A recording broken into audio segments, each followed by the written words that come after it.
أعوذ بالله من الشيطان الرجيم. بسم الله الرحمن الرحيم.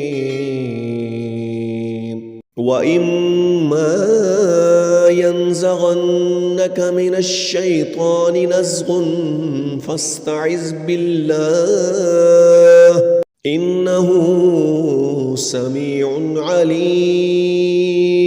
إن الذين اتقوا إذا مسهم طائف من الشيطان تذكروا فإذا هم مبصرون وإخوانهم يمدونهم في الغي ثم لا يقصرون.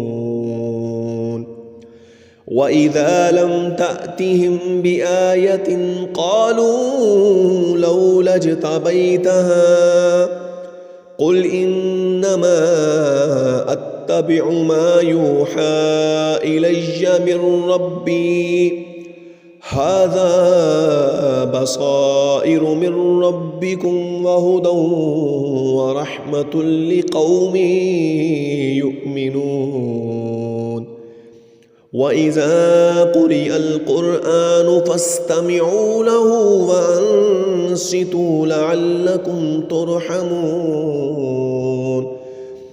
واذكر ربك في نفسك تضرعا وخيفة ودون الجهر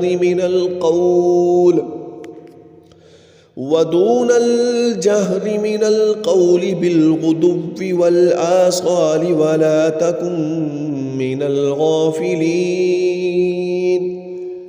إن الذين عند ربك لا يستكبرون